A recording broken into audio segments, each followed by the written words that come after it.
yang terakhir tadi kayaknya lebih tegang. Nah, dan kemungkinan kalau ada sekarang kita tuh nggak mungkin nggak dengar Anda. Nah, niku mungkin nggih. Ngeten Pak, Mbah nggih. Jadi teng mriku dibatasi kalih perkataane Sayyidina Ali. Jadi niki semua hukum asal sholat jamaah itu pertama wajib, kedua sunnah. Iku hukum asal. Terus dibatasi oleh Sayyidina Ali ngendika la sholata li jaril masjidi illa lil masjidi. Tidak ada sholat. Iki man mangen la sholata lahu kan? Tidak ada sholat baginya. Iki maksudnya nek di tafsiri perkataan Sayyidina Ali la sholata li jaril masjidi illa lil masjidi. Tidak ada sholat bagi tetangga masjid kecuali di masjid. Jadi nek tetangga masjid gak sholat di masjid, iku la sholata lahu. Jadi tetangga masjid wajib sholat neng masjid. Gak kena diutang nek tetangga masjid. Jadi kesimpulannya teng mriku mungkin. Jadi sing wajib, sing fardhu ain iku tetangga masjid. Nah jenengan tetangga napa mboten? Nah, nek mboten berarti mboten masuk hadis niki. Mungkin niku pembahasannya Pak Harjito Bereng niku. Ngekei PR kula. Yo. Nggih, ngeten. Lah, ngeten riyen nggih. Saniki permasalahannya tetangga niku piye maksude kan ngoten nggih? Heeh. Maksudnya tetangga itu sepundi? Nah, ulama berbeda pendapat. Bahkan ada yang mengembalikan kepada urf adat. Secara adat apakah itu masih tetangga? Namun ada kesimpulan juga dari perkataan Sayyidina Ali ini tadi. Dan juga hadis yang terakhir tadi. Hadis yang terakhir kan ngene ya. Man sami'an nidaa, nggih.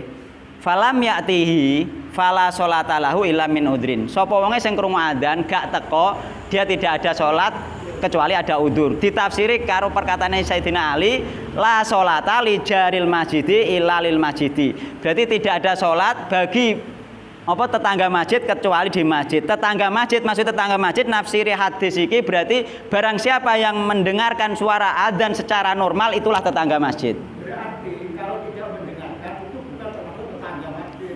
Nggih. Nah, sekarang ini masjid banter. Mboten ngoten, Mbah. Mboten ngoten nek speaker jenenge mukabirus saut. Jadi tetangga yang dimaksud Sayyidina Ali adalah ketika zaman Sayyidina Ali itu ada orang adzan dengan suara yang lantang. Mergo kan diambil adzan ini Bilal memang dipilih yang suaranya lantang tuh, Pak. Jadi ketika ada adzan dengan suara lantang, sejauh mana suara itu nyampe itulah kategori tetangga masjid. Mulane ketika itu Rasulullah muni apa man sami'an nidaa falam ya'tihi. Jadi orang buta ini tadi karena dekat dengan masjid, makanya dia wajib datang ke masjid. Sehingga batasan tetangga masjid itu batasan suara normal yang keras, yang lantang itu sampai kemana, itulah batasan tetangga. Mboten ngoten nek speaker niku. Mboten, speaker iso tok pira karek ndelok apike speakere. Nek speaker itu nantinya untuk peringatan bagi yang jauh yang tidak tetangga masjid kalau ingin mendapatkan dari yang sunnah yang hadis yang tadi mau untuk ganjaran akeh langkah untuk akeh, dia bisa bersiap-siap dengan suara adzan yang modern sekarang. Sehingga orang yang jauh dari masjid itu hukumnya sunnah, yang dekat masjid hukumnya wajib. Jadi kantun jenengan perek masjid napa mboten? Tetangga masjid napa mboten? Nggih. Masuk. Mboten kan dikira-kira mawon to. Maksudnya dikira-kira jauhe iku dikira-kira swara jauhe sepiro sih iku dikira-kira. Jadi sampean iso ngira-ngira dhewe secara adat apakah aku ini masih tetangga masjid napa mboten. Nek mboten berarti jenengan mboten enten kewajiban sing sampai rumahnya dibakar. Mergo Rasulullah niki sampai rumahnya dibakar itu bagi tetangga masjid. Yang jauh dari masjid tidak sampai mendapatkan ancaman tersebut. Jadi yang jauh dari masjid seperti sholat di pasar dan sholat di rumah, hadis yang pertama tadi itu bagi yang jauh di masjid. Dia dapat keutamaan seandainya dia pergi ke masjid dan dia tidak berdosa ketika sholat di rumah. Lah nek sampean omahe kadung tetangga masjid wedi kena kewajiban, ya dieleh sing ado. Lho nek pengine ngono, nek pengine ngono.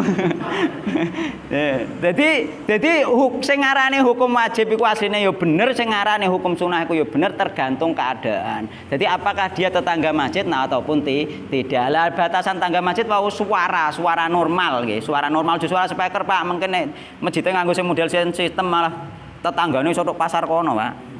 Nek cara kula nggih nek teng mriki tetanggane nggih niki dugi sakene pom niku terus dugi niki lho ning sanding kubur-kuburan niki. Nah, tok telon bakal niku pun mboten tangga masjid.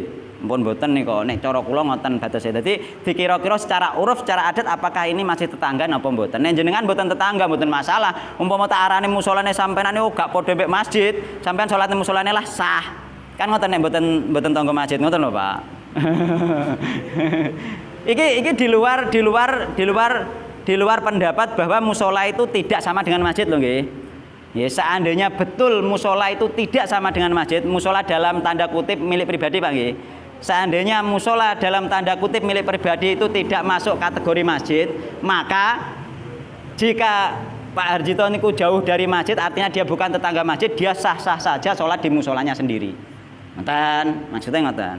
Sah-sah saja di musolanya sendiri. Nah, iku mang takok musola piye?